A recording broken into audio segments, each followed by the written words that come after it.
100 years ago, in October 1920, an Irish man died here in Brixton Prison, South London. Terrence MacSwiney was a poet and playwright, Lord Mayor of Cork in Ireland, and a brigade commander in the Irish Republican Army.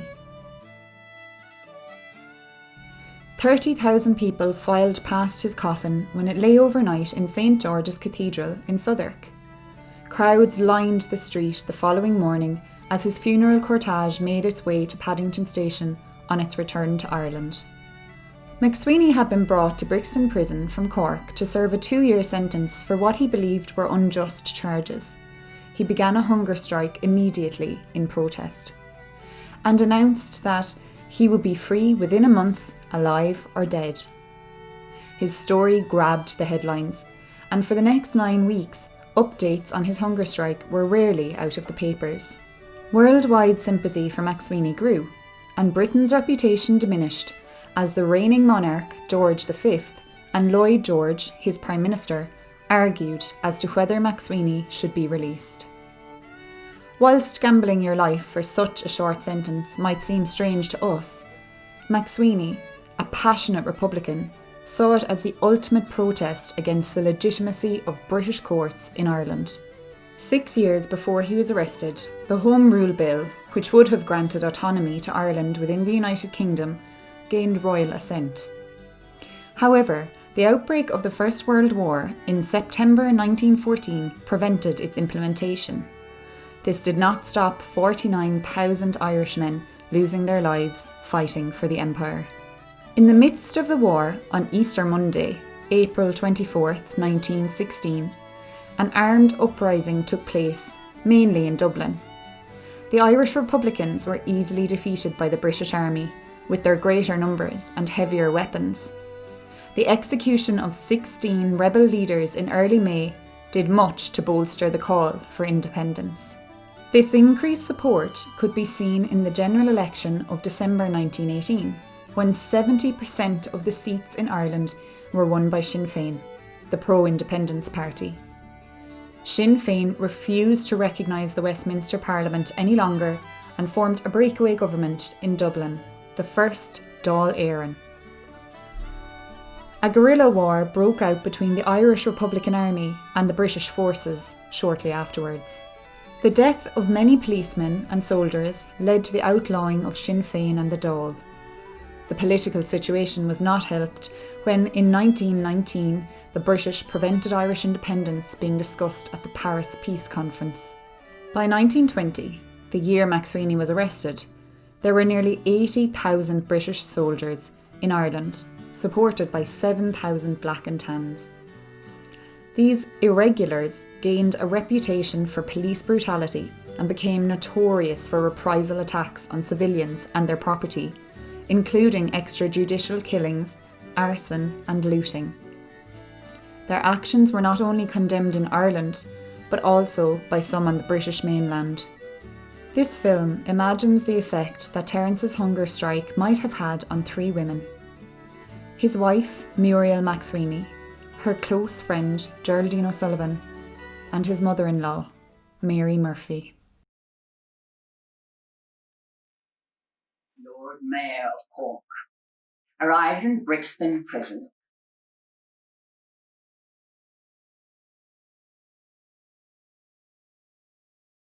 What must our friends think of us?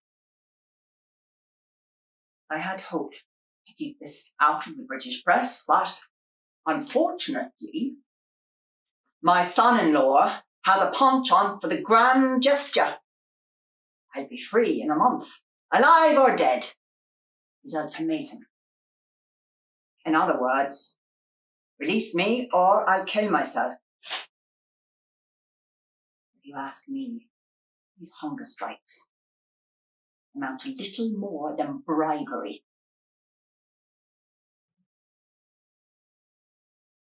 How did Muriel end up as the wife of the commander of the IRA in Cork?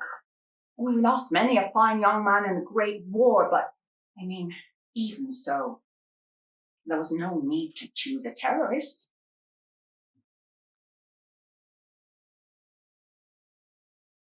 What might have thought, did I do something wrong?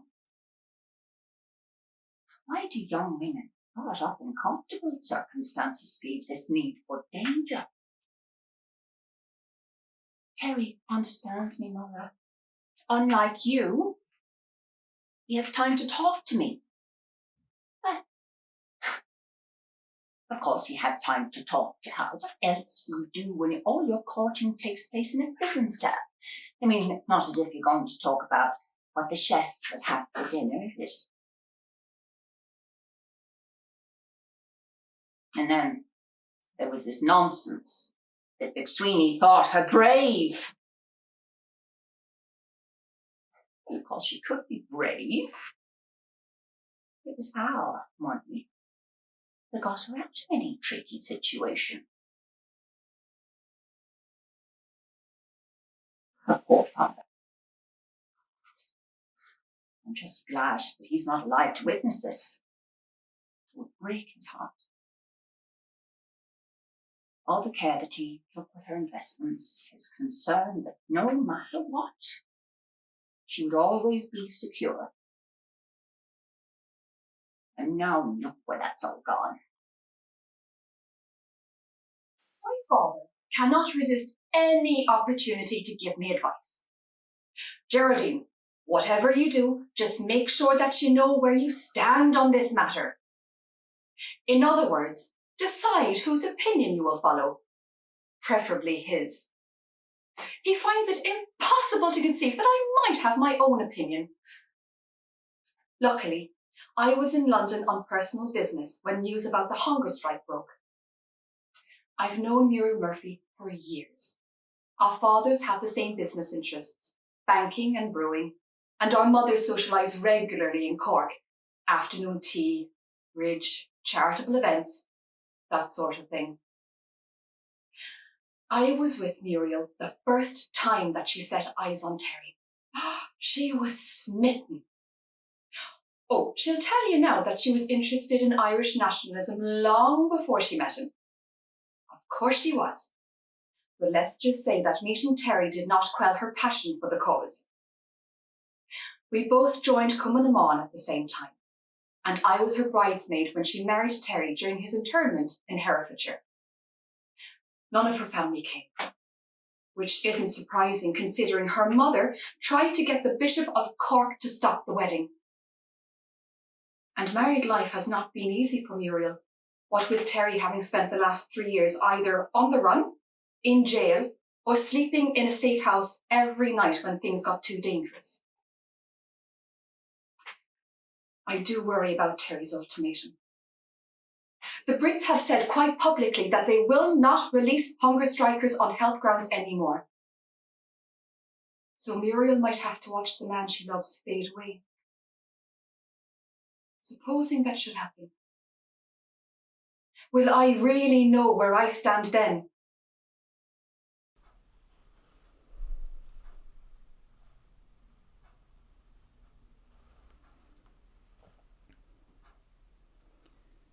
How do I feel to be here in London? Relieved. The first 12 days of this, when I was still in Cork, were truly dreadful. I couldn't get the image of how ill Terry looked at his court-martial out of my mind. The doctors asked to see me as soon as I arrived at the prison. They want me to encourage him to eat, but I can't intervene, even if they criticise me for failing him as a wife.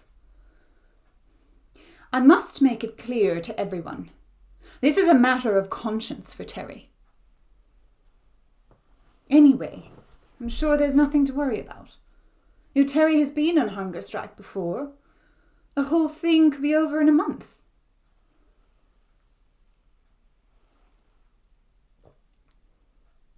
What do I do all day?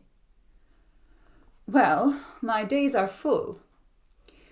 My husband doesn't like being left alone, so Min, Terry's sister, organised a rota, and I do afternoons. I spend the mornings here, at the offices of the Irish Self-Determination League, with Art O'Brien.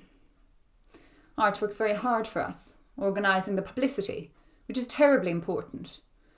We need to get across that Terry's imprisonment is illegal, The charges against him are unjust, and the court which tried him was unlawful. Well, he should know. He is the city's chief magistrate, after all. Oh, and I help with letters, photos, press releases, that sort of thing. It's going well, isn't it, Art? The press seem to want to give us a lot of coverage, and they recently took a picture of me writing to the King, whom I'm told is very much in favour of releasing Terry. So, fingers crossed. Of course, Terry receives a fair amount of post. Mass cards and letters of support from all around the world. Flowers and candles for his little altar, and crucifixes that are put on the wall. Yesterday, one exceedingly kind man even brought beef tea to the prison gates. Well, the police thought he must be drunk and arrested him for his troubles. The tea was of no use to Terry, of course, but it was good of him to bother.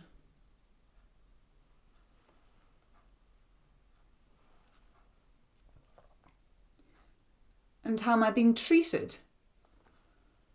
Well, I must say, everybody here is being very kind. Oh, for goodness sake. Riot outside the prison. Whatever next? Police on horseback chase protesters down the hill whilst other demonstrators hid in the front of people's gardens. What must those poor people of Brixton think of us? Sinn Féin was there, of course. Surprise, surprise. The protest was organised by former MP George Lansbury, another godless socialist, no doubt. At least the British public had the good sense not to re-elect him. If you ask me, it's high time that Lloyd George came back from his holiday in the Alps and took control. It's a good job Moira is here with me in Cork. At least Muriel knows her child is safe. I wonder if I should write and tell her to come home.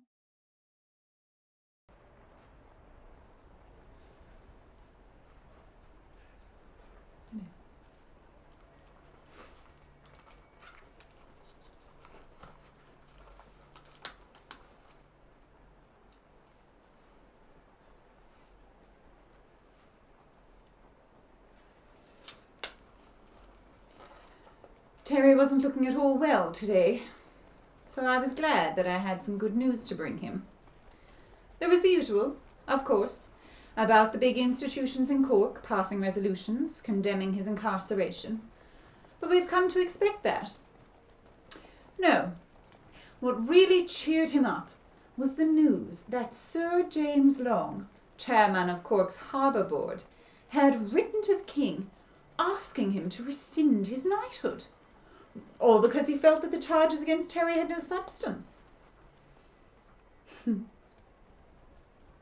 was good to see him smile. He hasn't done that much recently.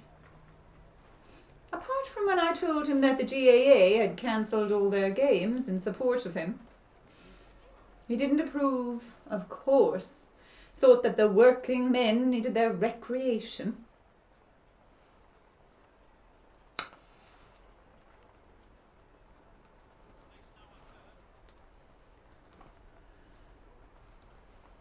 Do you know what Terry said as I was leaving?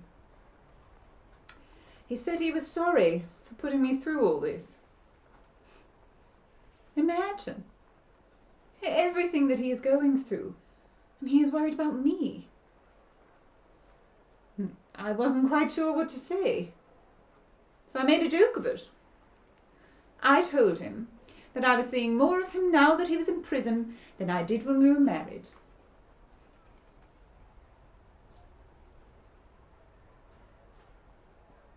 He liked that. Well, wasn't my bravery one of the reasons that he chose me?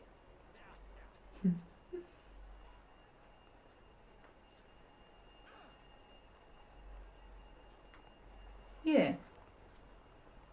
It's important that I try and stay hopeful. Sometimes I think that Min MacSwiney has a heart of iron. Just because Terry told her he thinks his death might do Ireland good, he has made Muriel, Annie and I pledge that the British will never see us crying. How on earth is Muriel expected to manage that? And it's all because of the press coverage. The press love taking photos of Muriel, and Min and Art are worried that Terry might get upset if it gets back to him that Muriel has been crying. I probably shouldn't say this, but it might be a good idea if it does.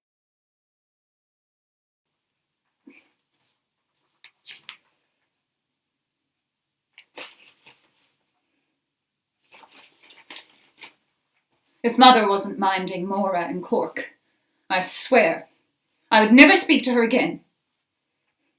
She won't respect Terry's point of view, and her views about Irish freedom are atrocious. I have been trying to explain to her for years that although the Murphys are rich because of the empire, the exact opposite is true for most Irish people. She makes me so mad. Why can't she understand that Ireland has no industry of its own to speak of? And why is she unable to see that unless we gain our freedom, we will continue to be little more than a food store for the British? And as for the atrocities, well, she can't just keep pretending that they're not happening.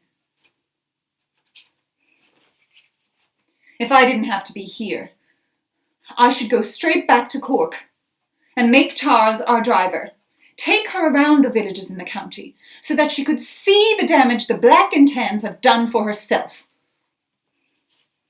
That would be a far better use of her time than writing me stupid letters condemning Terry's actions.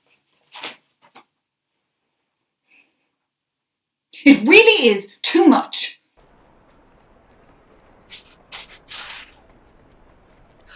Irish men and women dragged out of their houses and shot. Houses burned. Creameries set on fire. The Bishop of Cork's letter in support of Terry printed in full.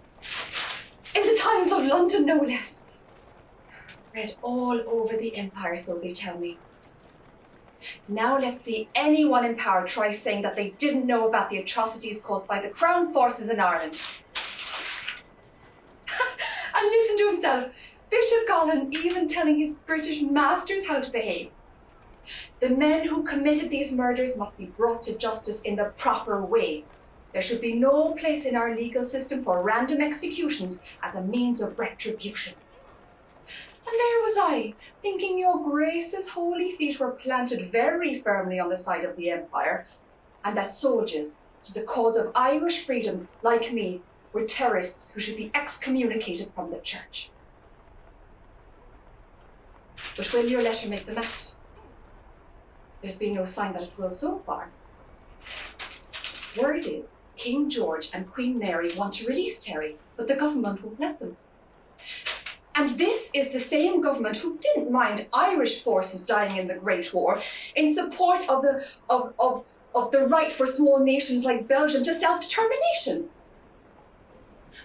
Are these people so blind that they can't see that Terry only wants the same for Ireland? I'm delighted to say that my granddaughter can now say 2 words in English. Yesterday, when she wanted me to open the door to the garden, she pointed and said, "Doris." And I said, "No, that's a door."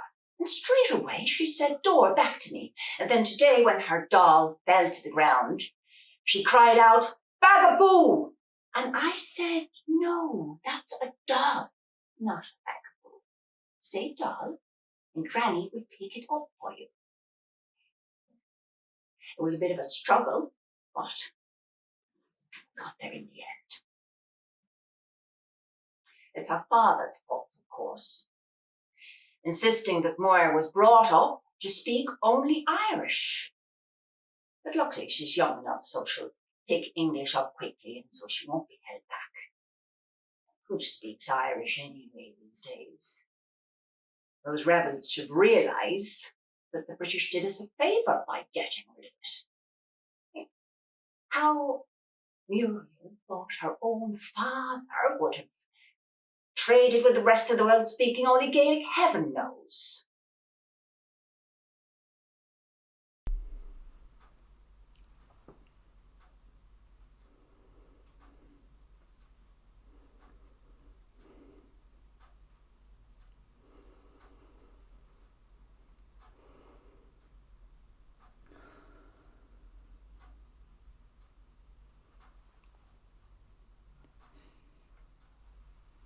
Mother just called from Cork so I could say goodnight to Maura. I'm normally fine, but today, when I heard her little baby voice, well,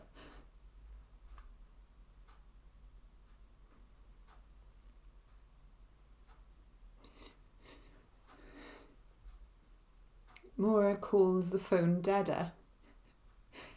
Strange, I know.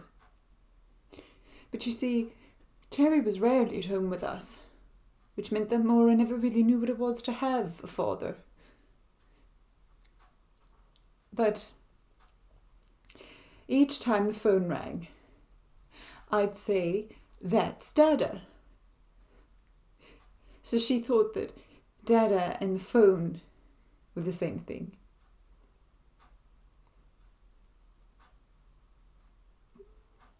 The calls are over all too soon. When I hear Mother putting the phone down, I hold the receiver very close to my cheek. And I imagine that this warmth is Maura's baby skin.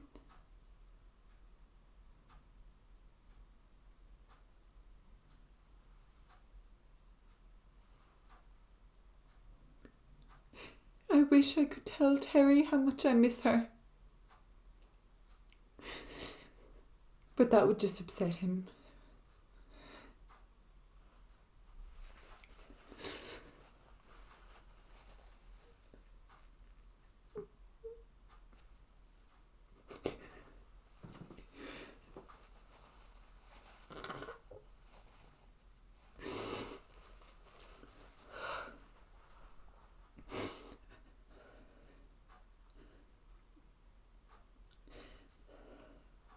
Min managed to get a motion passed at the Trades Union Congress today. And I'm told it represents hundreds of thousands of working men. Min is hoping that they'll come out on strike and support us. So, fingers crossed.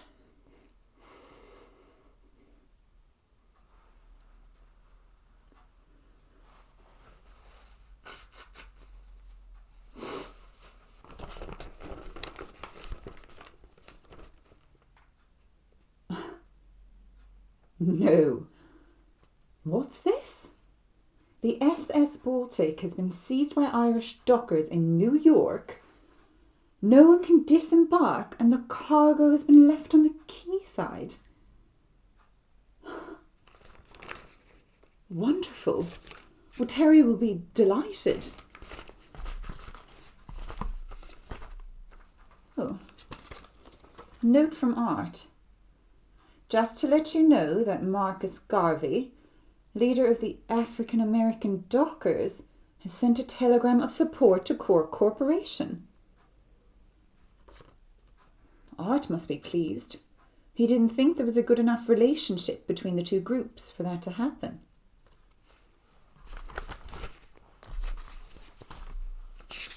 And look, a letter from the Catalonian Trade Association. Oh, it's in Spanish. What a shame. Tenemos 8,000 members. Does that mean that they have 8,000 members? Well, let's hope they're supporting us then.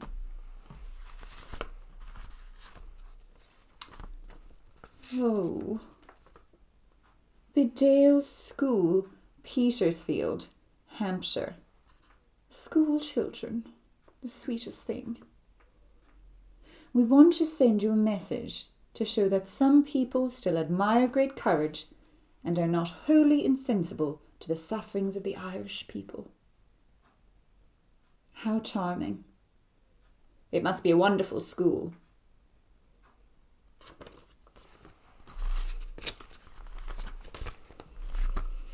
I mustn't forget to thank Art and Min.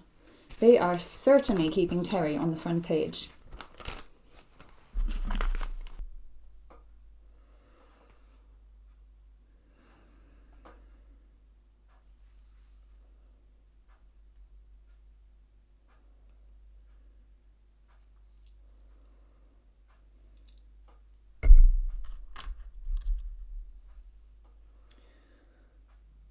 An Englishwoman recognised me on the tram today. She asked me the strangest thing. Any chance your husband's actions could be linked to a mental condition, such as depression? I hope you don't think I'm interfering. It's just I know someone who might be able to bring this whole dreadful business to an end. I didn't tell her that I know all that there is to know about depression. I decided to get off the tram early when she asked me how I was.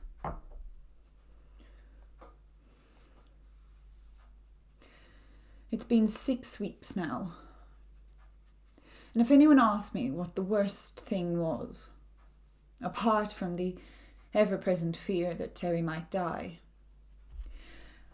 I would tell them that it is being unable to touch the two people that I love most.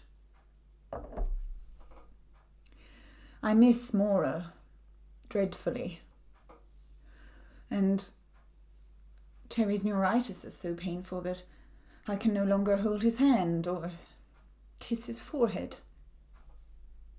The doctor told me that even a gentle stroke from my fingers could send a shockwave of pain through his body.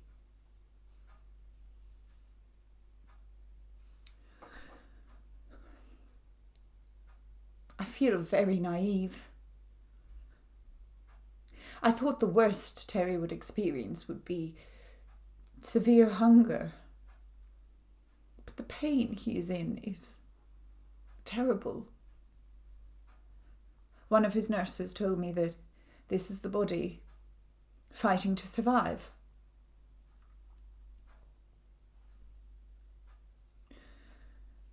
I have been advised not to speak to him unless he asks me something.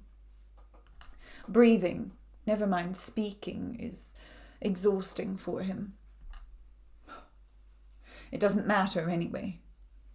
I can barely hear him, even when I put my ear close to his mouth. I feel so useless.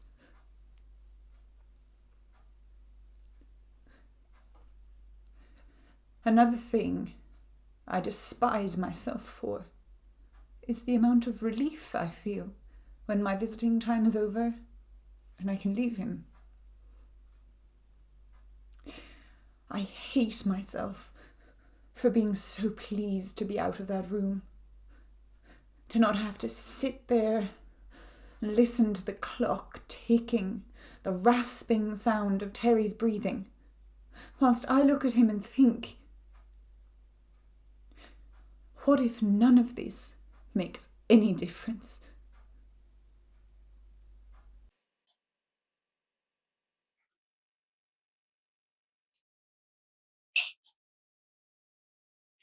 Our contacts in Cork Corporation have said that a letter is being received from the King.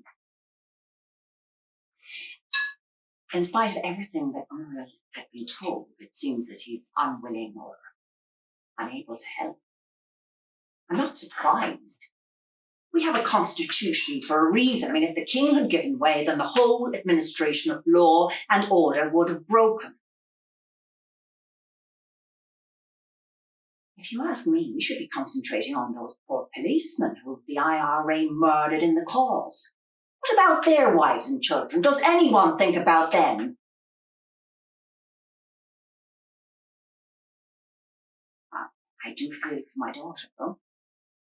She'd been told that the king was at least considering releasing Terry on some form of house arrest so that she could be with him. But it seems as if that's not going to be allowed either.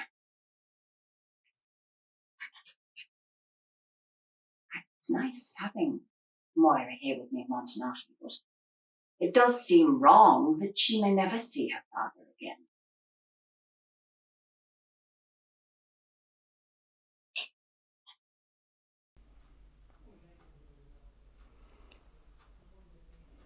Thank you.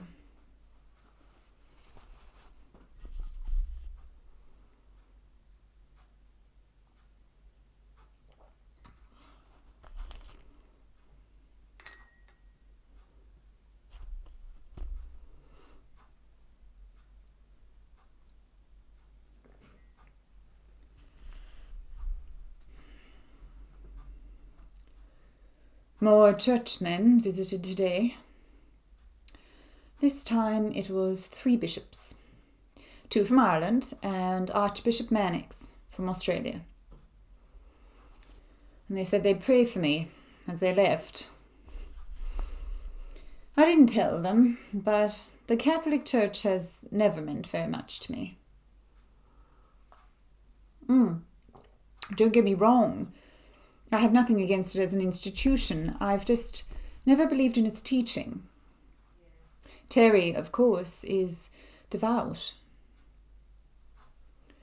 He has this book that means a great deal to him. It's called The Imitation of Christ. He likes me to read it to him. But even that gets harder and harder to do now.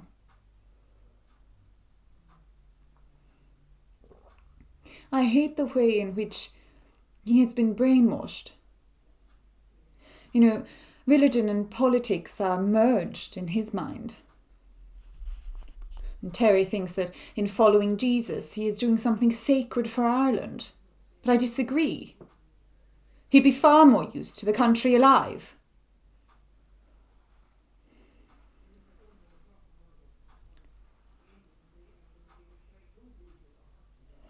Sometimes, when Terry asks me to hand him his crucifix, I can't help but look at the figure of Jesus on the cross. I think of his mother Mary. And I wonder whether she felt as sad as I do. Watching someone she loved die. And if she did, why did none of the men who wrote the Gospels think it important enough to mention?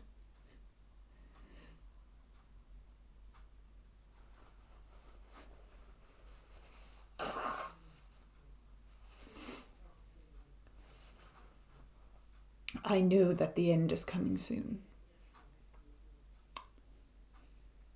I'm about to be a widow, and my daughter will grow up without a father. The strange thing is that no one seems to talk about that. It's all about Ireland and her victory and her martyrs. But no one thinks it's important to talk about love and its loss.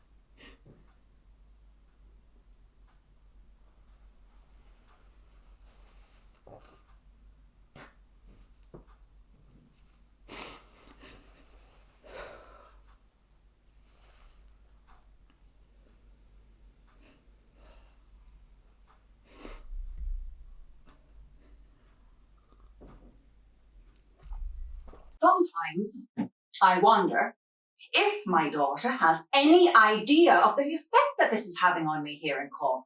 Terry, as you might expect, has become a national hero. Strikes here, resignations there. But someone needs to tell me, why is it that priests are allowed to offer up prayers and mass for him? If you ask me, the whole but the city has lost its sanity. I'm just back from the Grand Parade. Posters everywhere with his picture and the slogan, "It's not those that inflict the most, but those that endure the most that shall prevail." As if any of us knows what that's supposed to mean. And what's the point in being a freedom fighter if you spend most of your time in jail and it ends in your own death? We should have insisted on his resignation back in March, the moment he made his inaugural speech as Lord Mayor. I come to you as a soldier, not as an administrator. Sick. The first citizen of this city, and he thinks his duty is to take up arms. Tell me, since when has political principle taken priority over the running of a city?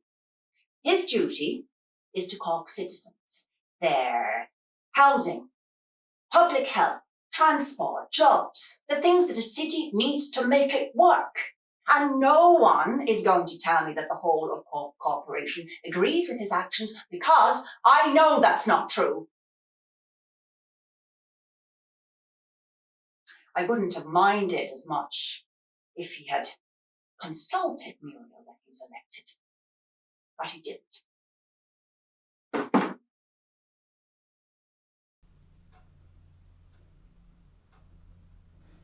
I do find the interviews with the press so tiring of late. All those questions. And what good does it do? Terry is so weak and surely can't have long to live. Still, I think he would have been proud of my responses to Forbes Fairbairn today.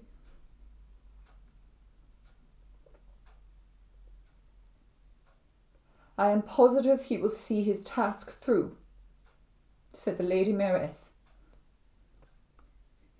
It is only his conviction that he is fighting for an ideal which has enabled him to survive.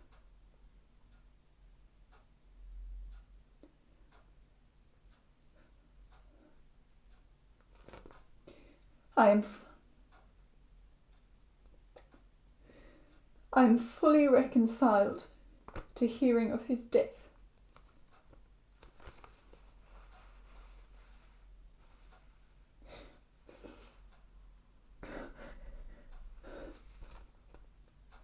His battle is mine, for it is one I took on myself when I married him 3 years ago.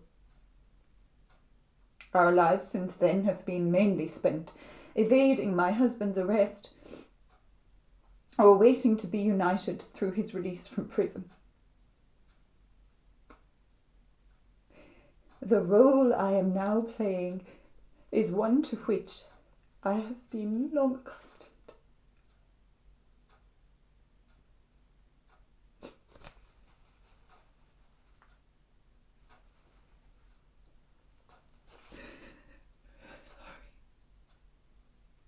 Sorry.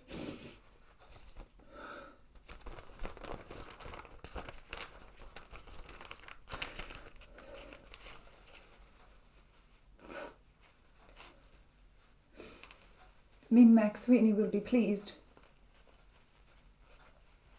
There was no hint of what I was feeling inside. No hint of any tears.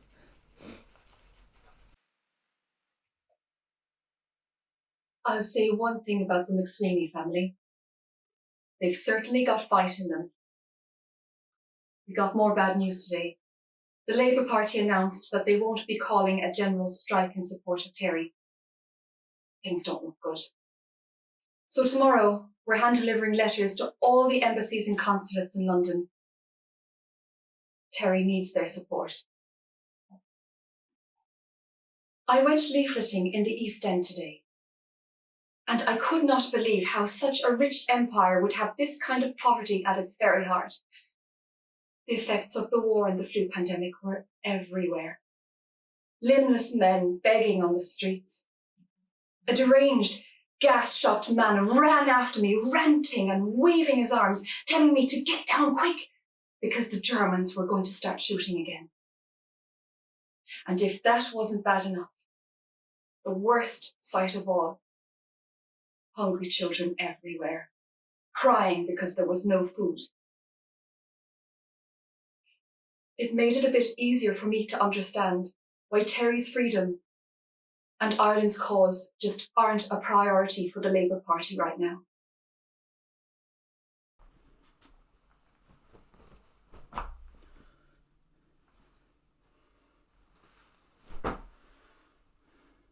Sometimes Min MacSwiney is just too much. Why can't she just admit that it is over? If I hear one more mention of who wrote to who, or which important person is sure to help us, or who we should try just in case, I will just scream! We have written to them all, and all it has brought us is sympathy and solidarity. The only person who can do anything is Lloyd George, and all he's prepared to say is that he may reconsider releasing Terry once he gets a guarantee that the continuing murder of policemen will stop. My husband has been in prison for 2 months. Please, can somebody tell me how we could possibly be responsible for the murders of those men?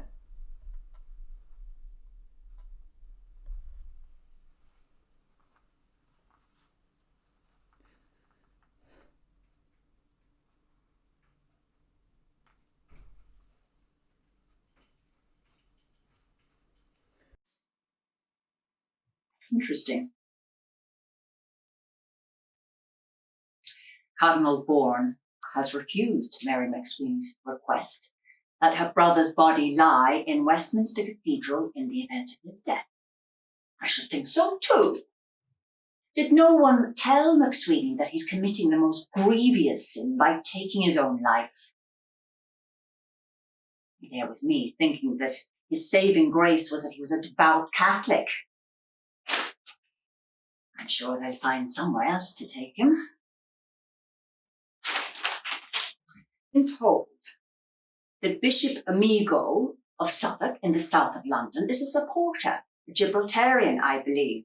Another troublemaker who thinks that a part of the British Empire would be better ruled by another country.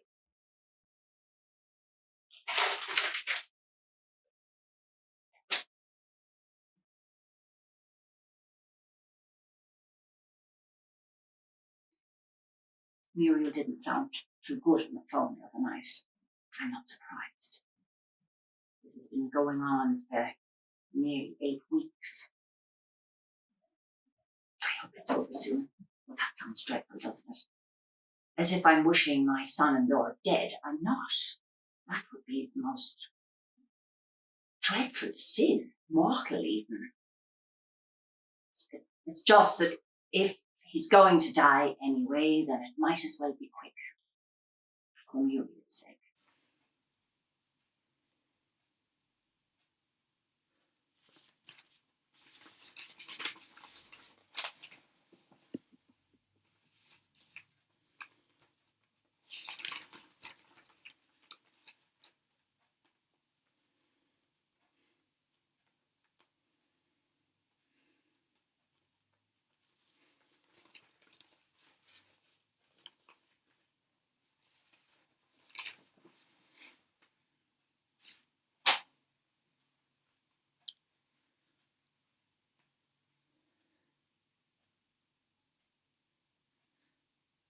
When all of this is over, which it will be very soon, will people want to know what it was like to go through all this?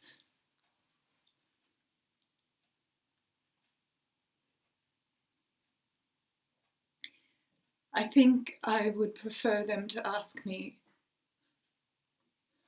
how I spent the time, because that would be easier to answer.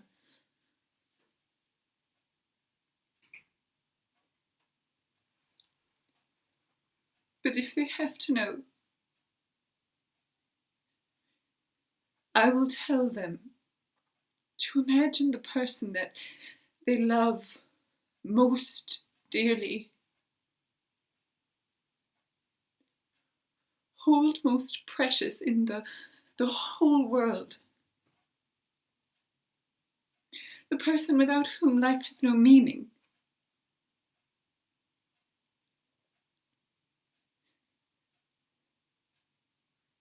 And then to think to themselves what it would be like for that person to love their country more than you.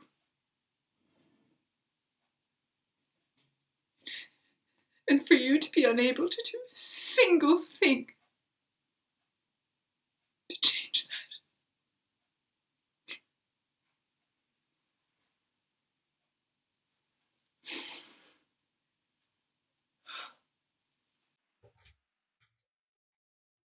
I'm going to Brixton Prison for the first time today. I wasn't invited until now because Terry's energy had to be conserved for the more important visitors. But as this is the 70th day of the hunger strike, I think I must be going to say goodbye. He surely can't survive much longer.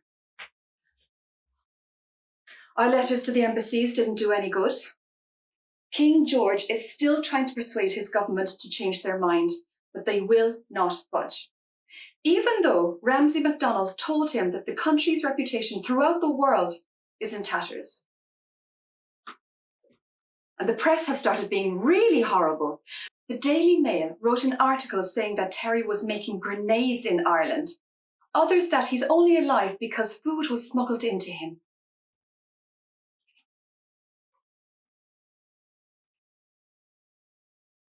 Poor Muriel. And to think I told her to go up and say hello to him at Mrs. Fleischman's musical evening.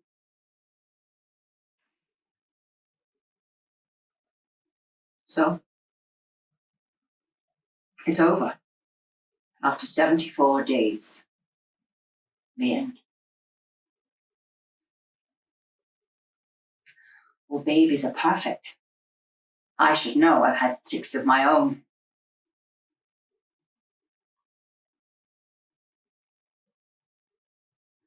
Their fingers.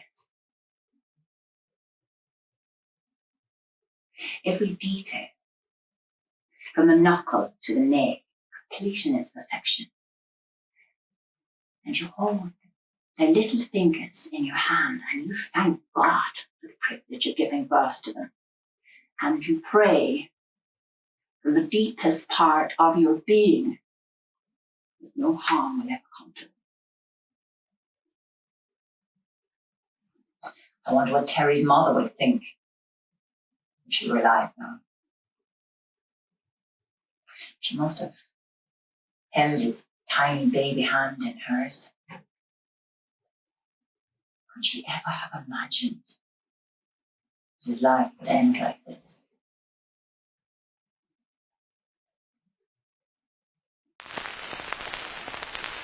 England has killed another son for Ireland to mourn.